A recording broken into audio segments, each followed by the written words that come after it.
yang kami hormati seluruh Bapak Ibu Guru dan tenaga kependidikan SMP Negeri 22 Kota Surakarta. Pertama-tama, marilah kita panjatkan puja dan puji syukur kita kehadirat Allah Subhanahu wa Ta'ala yang telah melimpahkan banyak nikmat kepada kita. Terbukti pada kesempatan siang hari ini kita masih dapat melaksanakan kegiatan berbagi praktik baik, budaya positif, komunitas belajar di SMP Negeri 22 Kota Surakarta dalam rangka kami melaksanakan aksi nyata modul 1.4 budaya positif pendidikan calon guru penggerak angkatan 11. Kami ucapkan terima kasih dan juga selamat datang kepada seluruh Bapak Ibu guru dan juga tenaga pendidikan yang sudah tersorawuh di tempat ini. Ibu Bapak yang kami hormati, mohon maaf sebelumnya, sebelum kami memulai acara, kegiatan ini adalah untuk berbagi praktik baik. Bukan berarti kami berdua, saya Uswatun Hasanah dan juga Ibu Titin Sudarti lebih pintar dari panjenengan semua, bukan. Tetapi karena kita memang harus berbagi apa yang kita miliki, dibagi bersama, agar tujuannya itu tidak hanya kami sendiri yang mendapatkan ilmu, tetapi kita semua keluarga besar SMP 22 Surakarta juga bisa mendapatkan ilmu secara bersama-sama dan bisa menerapkannya dalam kegiatan pembelajaran kita di SMP 22 Kota Surakarta. Jadi kami mohon maaf sebelumnya, bukan karena kami pinter, bukan, tapi memang ini kami mendapat tugas untuk berbagi kebaikan, berbagi praktek baik kepada panjenengan semuanya.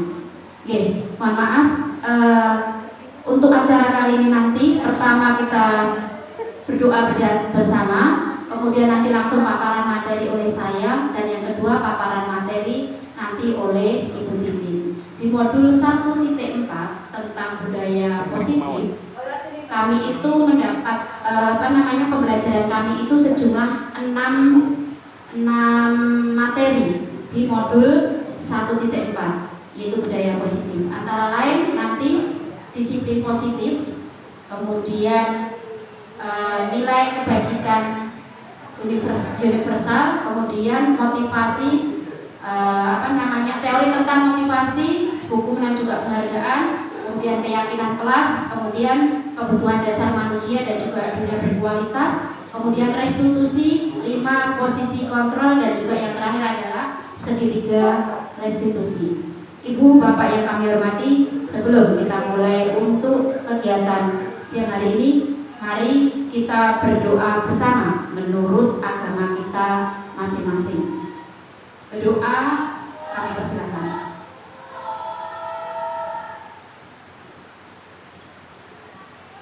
Berdoa cukup. Oke, Ibu Bapak yang kami hormati, mohon maaf nanti untuk yang tema yang pertama di disiplin dan juga disiplin positif, nilai kebajikan universal, kemudian teori motivasi, hukuman dan juga penghargaan, dan juga keyakinan kelas, itu nanti insya Allah saya yang akan menyampaikan. Kemudian 3 materi yang lainnya nanti Ibu Titin yang akan menyampaikan.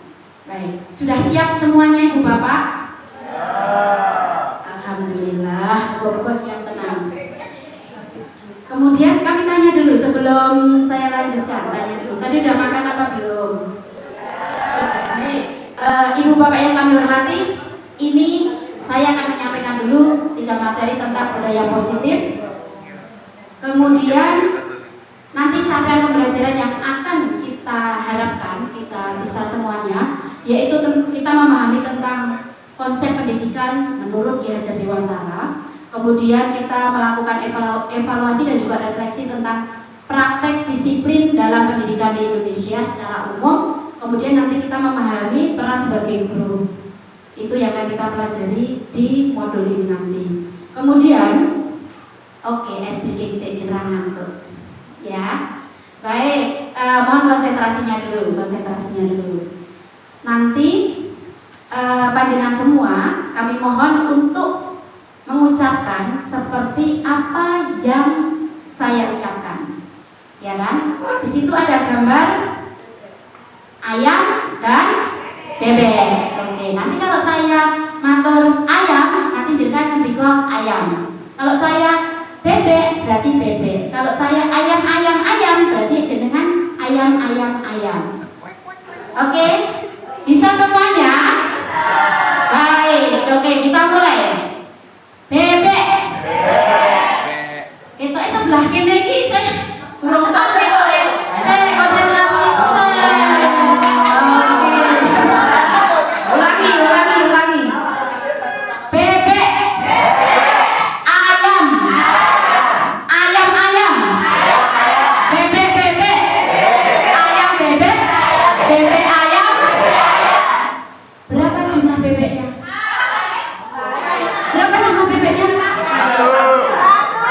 Berapa Pak Sofwan? Lebih dari satu. Oke, yang lain? Satu. Ada lagi yang lain? Ayo. Bebek ayam doang, nggak ada ayam sama bebek beneran. Oke, yaudah, apa-apa. Ada yang lain? Ayo. Hah? 8. Wih, ngobrol loh, om. Hebat loh. Oke, ada yang lain? Kopernya pakai tangannya tadi gini. Oh, yang ayam sebelah kanan, yang bebek sebelah kiri. Dek ngono mau. Ada yang lain? Tadi saya matur piye? Tirukan yang saya ucapkan.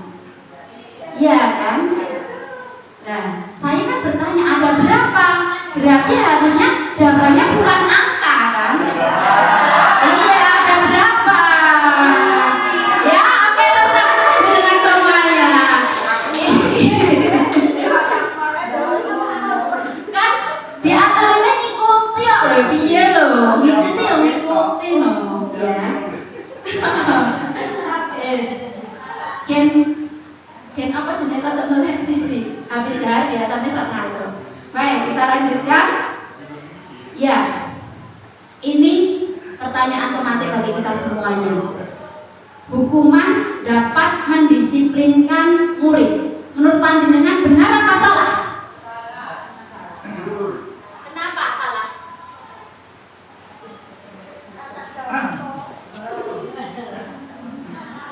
Menurut saya itu salah karena ketika kita menghukum itu bukan menjadikan anak disiplin, tetapi lebih ketakut dengan kita. Jadi kalau dihukum bukannya langsung aku mau disiplin, tapi takut sama gurunya. Oke, karena gurunya galak, ya kan? Baik, tepuk tangan untuk Bu Fitri, keren. Ada takut yang lain? Ada yang mau?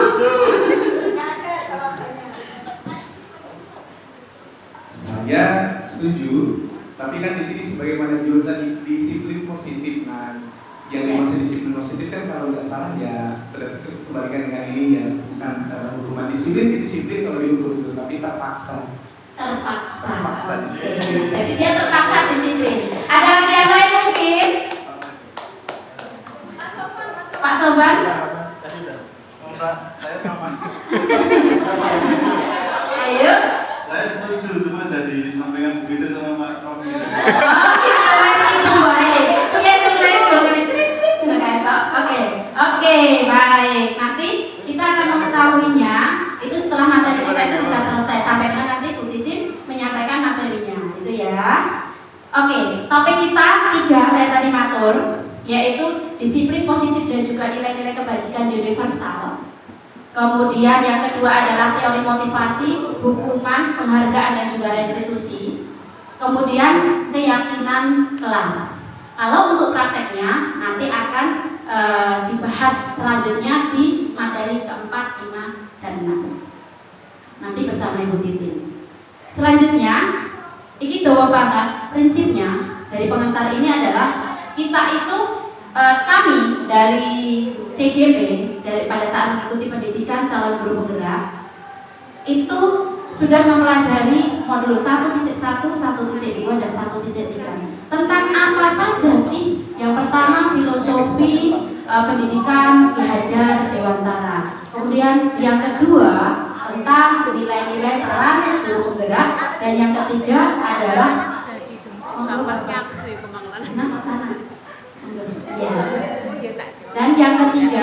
yaitu tentang visi dari guru pembina. Nah, dari itu semua kami kaitkan ke modul 1.4 terkait dengan pembelajaran Ki Hajar Dewantara itu bagaimana?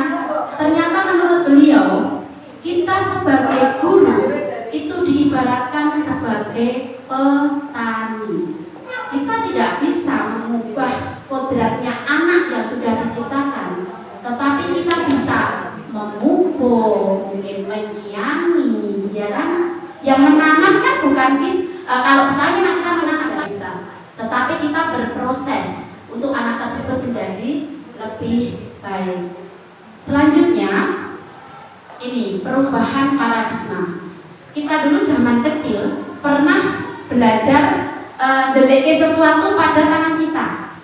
Bahkan kalau di Jawa kayak sing sirpong delek kopong ya kan, itu jumlah suwung itu ada di mana ya kan?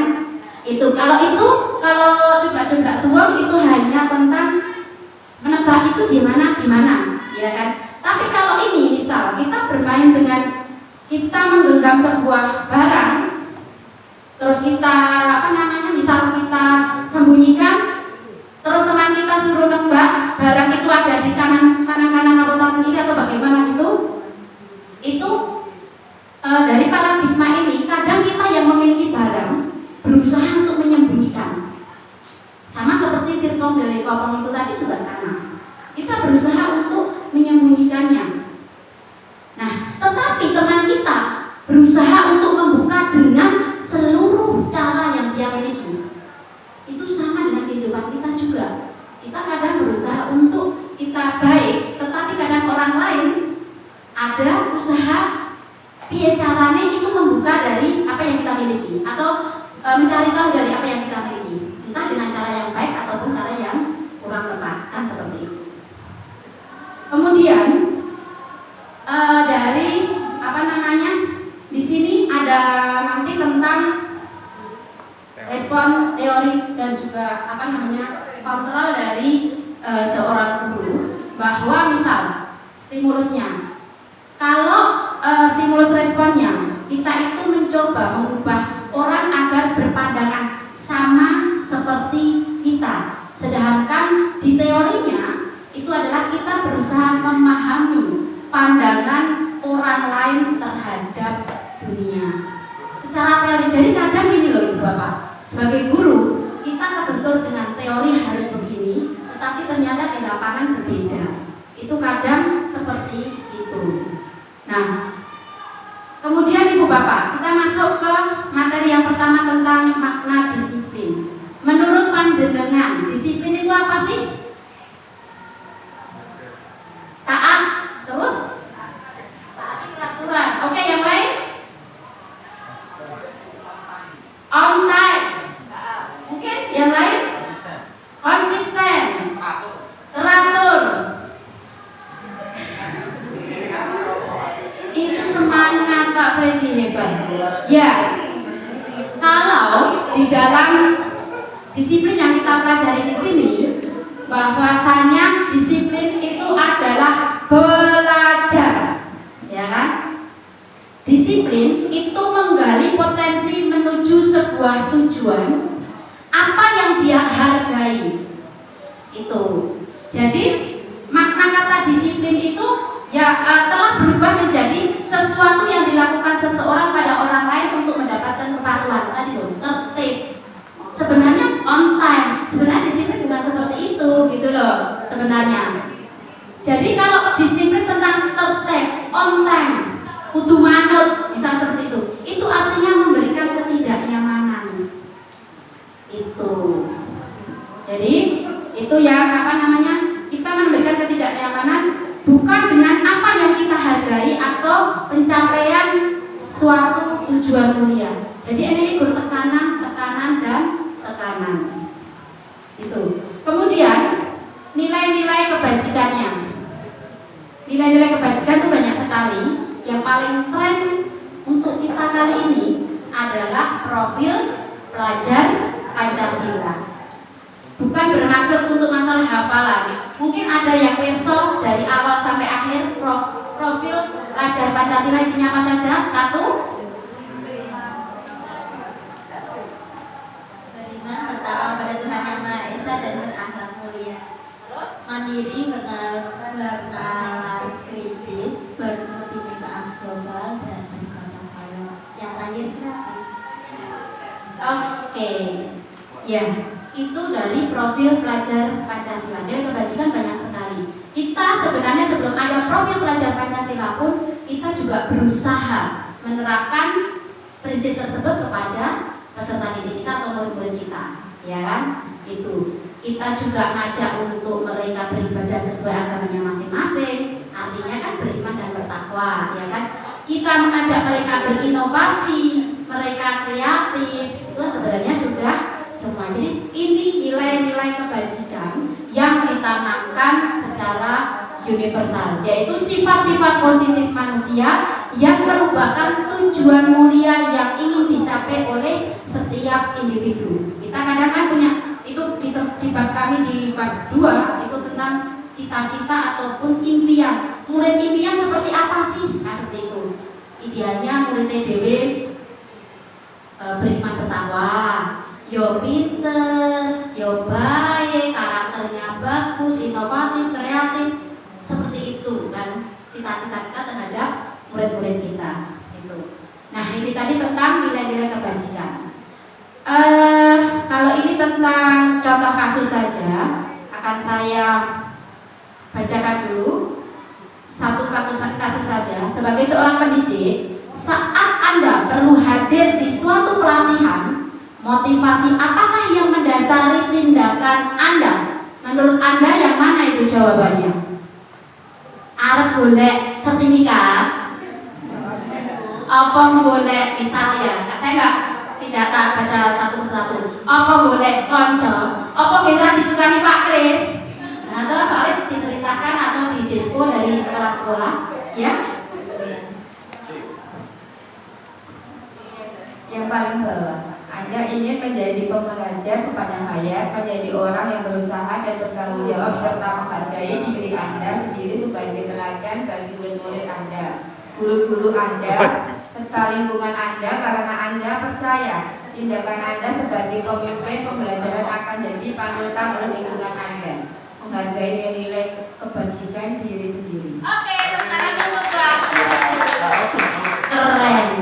Ya, tidak hanya pengen sertifikat toh, tidak hanya takut sama diskonya Bapak Kepala Sekolah, ternyata keinginannya adalah sebagai pembelajar sepanjang hayat. Jadi sinaune terus menerus. Itu keren.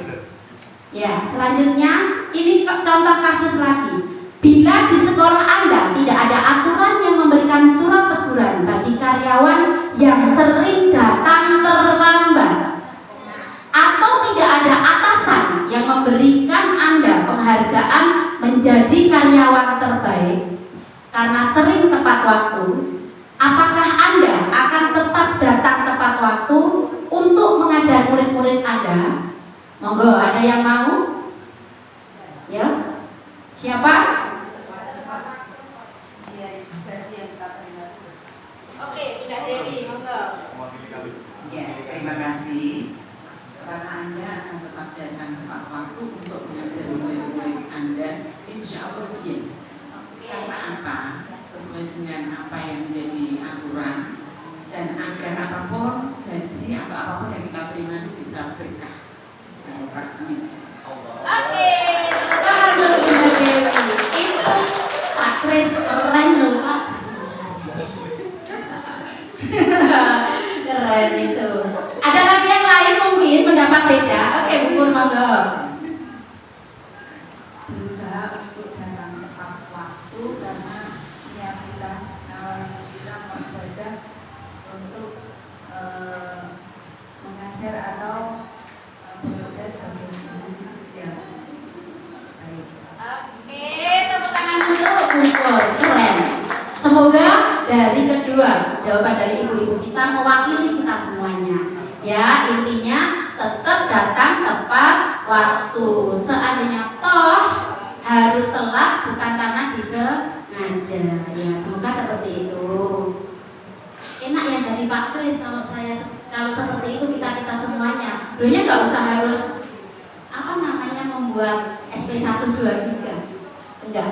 Baik, ini tentang teori motivasi, hukuman, dan penghargaan serta restitusi. Teorinya saya menyampaikan, nanti prakteknya Bu Titin yang akan menyampaikan. Di situ yang pertama, ini berdasarkan Diana Gosen, bahwa untuk ada 3 motivasi perilaku manusia. 1, untuk menghindari ketidaknyamanan atau hukuman. Itu termasuk pada motivasi eksternal, motivasi yang berasal dari luar, karena kita takut nanti bos marah, takut nanti saya dapat hukuman apa, itu loh, itu eksternal. Kemudian yang kedua, untuk mendapatkan imbalan atau penghargaan, dan bijiku ape, misalnya seperti itu ya, atau panjenengan tadi, aku mangkat sekolah isu gen untuk ujian dari bapak kepala sekolah, misal seperti itu artinya dari eksternal, dari luar. Kemudian yang ketiga, untuk menjadi orang yang mereka inginkan dan menghargai diri sendiri dengan nilai-nilai yang mereka percaya. Artinya saya akan menjadi orang seperti apa bila saya itu melakukannya. Ini artinya motivasinya sudah dari diri sendiri. Seperti yang tadi yang disampaikan oleh Bu Dewi dan juga Bu Pur, beliau tetap akan masuk. Karena apa? Saya pengen rezeki saya berkah, seperti itu, ya kan? Saya pengen memberi contoh pada anak-anak saya bahwa saya tidak terlambat, misal seperti itu. Itu. Lanjutnya, ini merdeka menurut Ki Hajar Dewantara itu artinya tidak hanya terlepas dari perintah, akan tetapi juga cakap buat memerintah diri sendiri. Artinya apa? Ini kembali lagi tadi, contoh tetap dari diri sendiri. Yuk mangkat yuk, rasa nanggo telat, kan seperti itu. Itu dari diri sendiri itu. Kemudian ini dihukum oleh penghargaan. Kita skip aja daripada nanti bingung. Nah, di sini ada bentuk program kebajikan. Dalam memberikan apresiasi atau pengakuan perlu diingat beberapa hal. Yang pertama, memberi pengakuan secara khusus. Kemudian memberi pengakuan secara pribadi, memberi pengakuan kepada seluruh murid secara bergantian, kemudian memberi pengakuan secara konsisten dan juga fokus kepada proses. Itu tentang program kebajikan dan juga untuk apresiasinya itu di program tersebut seperti itu. Kemudian, ini saya minta jawaban jenengan. Ada tindakan guru, ya kan? Mencatat 100 kali di dalam buku kalimat, saya tidak akan terlambat lagi. Ya, dulu seperti itu ya. Nah, menurut panjenengan, iki hukuman atau konsekuensi? Nomor 1. Kelihatan gak sih? Ya wes, nak tak wacak kewe. Yang pertama, mencatat 100 kali di dalam buku dengan kalimat, saya tidak akan terlambat lagi karena terlambat. Itu karena kita terlambat ke sekolah. Saya tidak akan terlambat lagi. Saya tidak akan terlambat lagi. Saya tidak akan terlambat lagi. Hukuman atau konsekuensi itu? Ayat apa? Hukuman. Oke, yang kedua, lari mengelilingi lapangan basket 2 kali karena terlambat hadir di sekolah. Hukuman. Oke, liane mencolot langsung terakhir. Lari mengelilingi lapangan basket 2 kali karena terlambat 10 menit untuk pelajaran PJOK. Pak Wahyu ini. Konsekuensi apa hukuman? Konsekuensi. Cek sih ya hasilnya ya. Baik, yang betul itu pandangan semua. Just. Yang pertama sama kedua itu adalah tadi kok sampai jauh kan? Oke, pertama kedua hukuman betul dan yang terakhir adalah konsekuensi. Boleh kita hukum lari, tapi kan sesuai pelajarannya, ya kan? Sesuai kesepakatannya. Kalau saya informatika hukum lari kita ya bener gitu loh. Itu maksudnya seperti itu. Selanjutnya perbedaan hukuman dan juga konsekuensi. Kalau hukuman itu sesuatu yang menyakitkan harus terjadi, sedangkan kalau konsekuensi itu sesuatu yang harus terjadi. Jadi yang hukuman ini mesti tetap yang ngelarang. Walaupun itu kan ada aturannya, kamu dihukum kan seperti itu. Tapi tetap akhirnya adalah pingget atau ngelarang. Itu kok jadi lagu kalau itu miliknya Denny Caknan itu nanti. Yang kedua, membuat anak sakit fisik maupun hati untuk jangka waktu lama itu termasuk hukuman. Sedangkan kalau konsekuensi itu membuat anak merasa tidak nyaman dalam jangka waktu pendek. Contoh nanti misal kalau konsekuensi itu kalau tidak membawa buku misal tidak membawa buku mata pelajaran, itu bagaimana? Ya hukuman kan saya akan mencatat 100 kali, saya tidak akan mengulangi lagi kan seperti itu. Tetapi kalau konsekuensi, contohnya misal kalau tidak membawa saya harus pinjam ke kelas lain. Mereka juga nggak nyaman, sama-sama nggak nyamannya. Tetapi kan bukan sebuah menjadi pingget enggak gitu. Dan itu sudah menjadi keyakinan dalam kelas tersebut. Kemudian ini belajar tentang restitusi. Apa itu restitusi? Proses menciptakan kondisi bagi murid untuk memperbaiki kesalahan mereka sehingga mereka bisa kembali pada kelompok mereka dengan karakter yang lebih kuat. Jadi ini menciptakan kondisi untuk memperbaiki kesalahan, berbeda dengan hukuman. Jadi iki gen dadi lebih baik piye itu. Dan di dalam restitusi nanti akan dijelaskan oleh Ibu Titin, tidak boleh ada sakit hati. Harus berdasarkan misal keyakinan kelas yang sudah dibuat. Itu seperti itu. Tidak boleh sepihak, gitu loh. Oke, lanjut. Di sini ada hukuman, konsekuensi dan juga restitusi. Contoh, kalau misal saya akan membacakan untuk yang nomor 2, sistem tidak akan berjalan bila murid tidak takut. Itu kalau hukuman, ya kan? Yang murid teori, sistem tidak akan berjalan, itu hukuman. Tetapi kalau itu konsekuensi, memerlukan monitoring dan juga supervisi terus-menerus dari guru. Oh, kalau anak seperti ini diawasi, maksudnya diawasi, gitu loh. Ada monitoring dan juga supervisi. Kemudian kalau restitusi, murid belajar bertanggung jawab untuk perilakunya. Jadi kalau berperilaku seperti ini, kamu akan jadi seperti ini. Jadi ya inilah ibu bapak, berbeda dengan zaman kita kecil dulu. Beda banget. Sekarang guru harus bisa menjadi teman bagi murid-muridnya, kan seperti itu. Tidak hanya itu, nanti dijelaskan 5 posisi kontrol oleh Bu Titin, nanti ada. Selanjutnya ciri-ciri restitusi banyak sekali, bukan untuk menebus kesalahan, namun untuk belajar dari kesalahan. Kemudian ada tawaran bukan paksaan, memperbaiki hukuman. Kemudian untuk restitusi diri adalah cara yang paling baik. Kemudian mengembalikan murid yang berbuat salah pada kelompoknya, maksudnya berdiskusi nanti seperti itu, dan lain sebagainya. Nah, kita menuju bahasan terakhir dari teori yang kami sampaikan, yaitu tentang keyakinan kelas. Mengapa tidak peraturan saja? Mengapa harus keyakinan kelas? Bedanya peraturan sama keyakinan kelas apa menurut panjenengan? Ada bedanya? Apa kira-kira?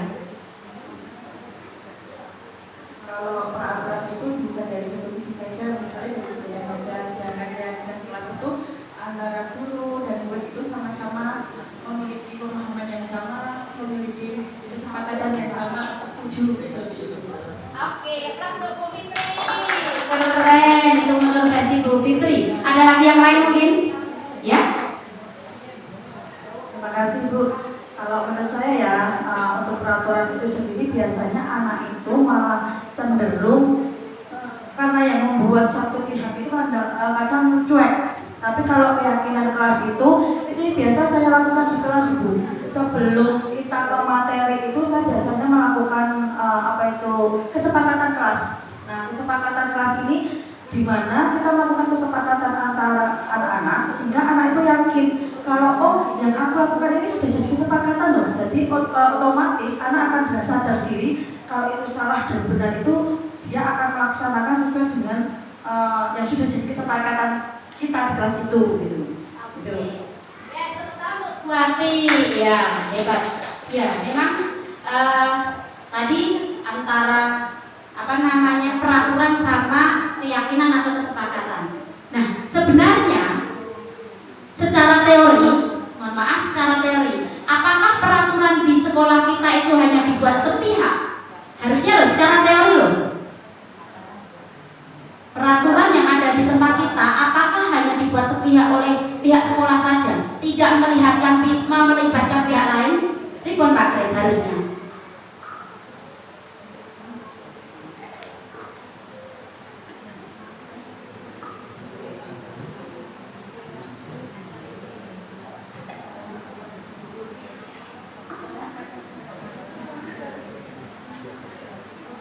Baik, jadi peraturan dan juga keyakinan. Tadi benar memang. Kalau keyakinan kelas ada kesepakatan dari kedua belah pihak. Kalau itu keyakinan sekolah berarti ada kesepakatan dari pihak sekolah, pemangku kebijakan yang ada di sekolah dengan seluruh stakeholder yang ada di sekolah. Ya kan? Kalau kelas ya dari guru dengan murid-muridnya. Yang jenenge itu diskusi bersama, artinya pasti untuk mereka bersama, baik untuk gurunya maupun baik untuk muridnya. Sedangkan pertanyaan saya tadi, apakah kalau peraturan sekolah kita kan selalu adanya peraturan ya, taat tata tertib, harus izin misalnya seperti itu, sepatu berwarna ini misalnya seperti itu. Nah, kalau peraturan sekolah itu apakah yang membuat juga hanya pihak sekolah saja, ataukah juga ada pihak dari siswa? Itulah seperti itu pertanyaan saya, Pak. Terima kasih Bu Uswatun dan Bapak Ibu yang kami hormati. Luar biasa siang ini saya jadi peserta dari berbagi praktek ilmu dan komunitas belajar kita ya, berbagi di antara kita. Dan sebenarnya saya mau nanti jawabnya nanti saja gitu. Tapi karena ini tadi segera diminta jawabannya, mungkin saya atas saya jawab yang tadi ditanya Bu Uswatun. Jadi namanya keyakinan kelas itu keyakinan mungkin saya balik lagi pertanyaan, keyakinan kelas itu keyakinan 1-2 orang atau semua orang? Jadi kalau kita ganti kelasnya, kita ganti sekolah, berarti keyakinan siapa itu? Semua warga sekolah. Hanya saja kalau kita membuat keyakinan warga sekolah dikumpulkan bareng kan repot, gitu. Nanti ada perwakilan. Jadi ada perwakilan sekolah itu isinya apa saja Bapak Ibu? Ada guru, ada siswa, ada karyawan, ada wali murid. Ini yang ada di sekolah. Maka nanti di antara ini kalau kita mengumpulkan bersama kan tempatnya mana coba? Di mana kan? Maka tidak bisa. Maka kita ada perwakilan. Ada namanya kalau siswa itu MPK, ada OSIS, gitu. Kalau guru ya bisa juga nanti dari staf atau mungkin urusan, gitu. Kemudian dari wali murid bagaimana? Kan ada paguyuban, ada komite. Nah itu nanti yang diharapkan nanti ke depan kita akan mempraktekkan kesepakatan sekolah di situ. Mungkin sekarang ini baru satu arah, gitu ya, satu arah. Walaupun beberapa kita kemarin sudah komunikasi dengan komite. Hanya saja mungkin setelahnya belum memenuhi forum, gitu ya. Nanti kita buat yang lebih lengkap lagi. Tadi saya sudah visi-visi dengan Bu Titin. Nanti harapannya kalau kemarin judulnya nanti ada peraturan sekolah, nanti kita ganti keyakinan sekolah. Nah, tapi harus ada refleksi atau review peraturan sekolah yang sudah ada. Jadi peraturan sekolah sekarang kita apa dihilangkan semua? Tidak perlu. Itu nanti yang kita review atau kita refleksi bersama tadi semua warga sekolah dalam tanda kutip bahwa hilang. Nanti dalam waktu dekat, insya Allah nanti sekalian kita bahas yang KOSP ya Bu Febri ya. Ya nanti kalau namanya sekarang KSP katanya gitu, Satuan Pendidikan dan Jeneng. Tapi saya harapkan Bapak Ibu tidak bingung gitu ya. ganti jeneng ya kayak teh botol sosro sebenarnya. Tapi jangan terus nanti kembali ke zaman dulu lagi. Maksudnya apa Bapak Ibu? Kita butuh ada peningkatan kompetensi yang buahnya kita ngikuti perkembangan zaman. Murid kita ganti Bapak Ibu, zamannya juga sudah ganti. Metode kita yang itu harus mengikuti perkembangan zaman dan murid. Kitanya mungkin belum ganti karena kita masih guru. Ya, tapi cara mengajar kita atau mungkin nanti teknik mengajar kita ke anak itu yang nanti harus menyesuaikan Bapak Ibu. Jangan dipaksa anak menyesuaikan dengan kita. Karena itu nanti zamannya sudah berbeda. Ya, poin-poin pentingnya Bapak Ibu tetap pegang. Itu yang dipegang apa Bapak Ibu? Itu tadi keyakinan kelas, keyakinan sekolah. Itu nanti berkesepakatan. Termasuk mungkin ada keyakinan mata pelajaran. Bisa juga nanti Bapak Ibu mapel buat keyakinan mata pelajaran. Ketika pelajaran saya nanti kita benar-benar apa? Saya bisa. Atau olahraga kan beda nanti dengan IPA, beda dengan agama dan seterusnya. Kata di Bapak Ibu ya, poinnya tadi bedakan antara hukuman, konsekuensi, restitusi nanti hubungannya dengan tadi kita kesepakatan itu Bapak Ibu. Mungkin itu Bu. Terima kasih Bapak.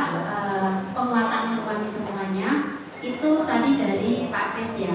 Jadi intinya kita harus bisa membedakan ini hukuman, ini konsekuensi, ataukah restitusi. Ya, itu. Baik, kita lanjutkan. Nah, ini ternyata kita belajar budaya positif. Ini pelajarannya kita ini nggak matematika deh. Apa jenenge nggak himpunan? Oh ya benar ya, himpunan. Yang paling luar itu namanya budaya positif. Di dalamnya ada lingkungan yang positif. Kemudian ada keyakinan kelas di dalam hal tersebut. Nah, ternyata peraturan kelas, peraturan itu paling kecil di dalam budaya positif tersebut. Itu. Nah, ini sering banget ini. Menurut panjenengan, mana yang merupakan keyakinan kelas dan mengapa? Itu ada dua foto ya, dua gambar ya. Gambar sebelah kiri dan juga gambar sebelah kanan. Judulnya podo-podo kesepakatan kelas. Menurut panjenengan, yang keyakinan itu yang di sebelah timur ataukah sebelah barat?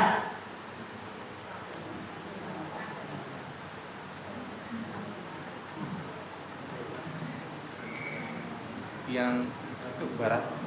Oh timur. Yang timur. Yang mana? Timur. Timur, ada yang sebelah barat? Timur ki kono kae timur. Timur. Timur Tenggara. Yang timur. Yang timur. Yang sebelah kanan kami. Yang gambar, yang keyakinan kelas adalah yang gambar TK, berarti TK Dharma Wanita itu ya. Itu keyakinan kelas, ya kan? Menurut panjenengan. Coba. Keyakinan kelas tadi kita bahas. Keyakinan itu bagaimana sih? Itu adalah kesepakatan antara pihak-pihak yang terkait.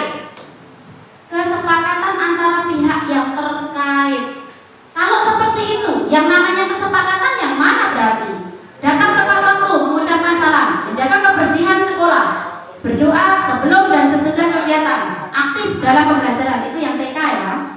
Kalau yang sebelah kanan, kami guru dan murid yang saling menyayangi, kami murid yang semangat belajar, kami murid yang peduli dengan teman-teman. Kira-kira menurut jenengan yang namanya keyakinan yang mana itu? Yang kanan sama yang timur. Oh, timur, ya kan? Karena apa? Dibuat antara pihak guru dan juga pihak muridnya. Kalau sebelah kiri bagi kita itu yang warna hijau itu seperti sebuah peraturan, ya kan? Itu jadi tidak ada keyakinan dari kedua belah pihak. Itu. Kemudian peraturan, kalau peraturannya seperti ini, keyakinannya kira-kira seperti apa? Kayak gitu ya. Selalu kembalikan buku ke tempatnya. Itu kan sebuah peraturan. Nah, yang keyakinan kira-kira apa ya? Kira-kira.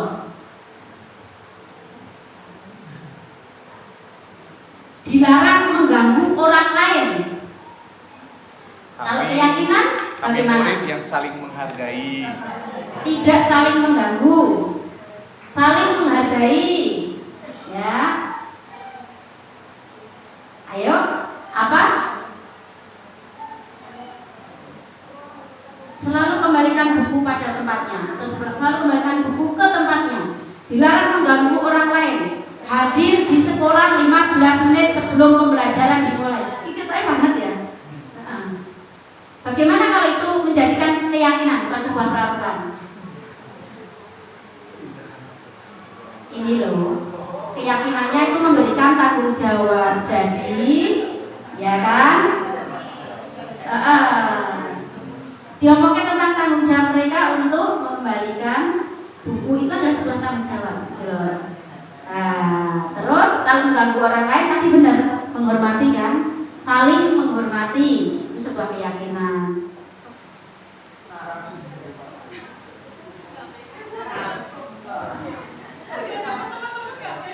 Monggo.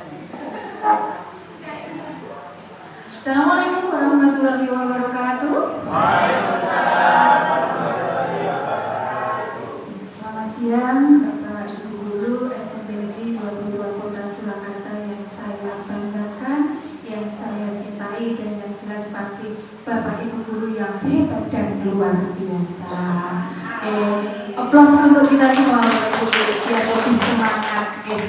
Meskipun kita sudah sore ya, tapi alhamdulillah Bapak Ibu masih semangat memberikan dukungan, memberikan motivasi, dan juga memberikan support kepada Bu Uswatun dan juga saya dalam melaksanakan kegiatan terkait dengan CGP Angkatan 11 Kota Surakarta.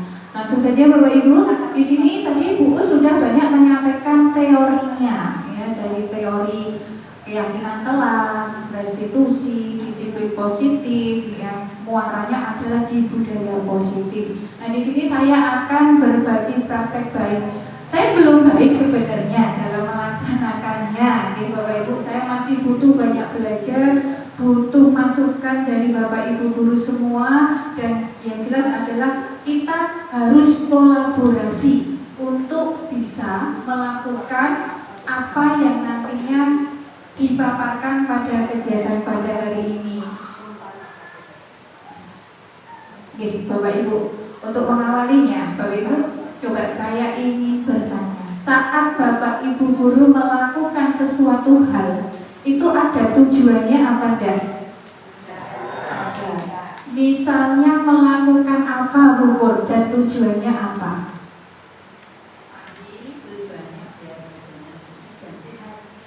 Betul sekali, mandi biar badannya bersih dan sehat. Nah, itu kita lakukan sehari minimal 2 kali ya Bu ya. Nah, begitu juga murid kita Bapak Ibu, dalam setiap melakukan tindakan atau perilaku di sekolah, sebenarnya dia memiliki tujuan. Nah, tujuan-tujuan yang dilakukan oleh murid-murid kita ini adalah aktualisasi untuk dia memenuhi kebutuhan dasar manusia. Nah, kebutuhan dasar manusia ada 5 Bapak Ibu. Yang pertama adalah kebutuhan bertahan hidup. Kebutuhan bertahan hidup ini adalah masuk dalam kebutuhan fisiologis. Nah, kira-kira apa saja kebutuhan bertahan hidup yang kita butuhkan Bapak Ibu?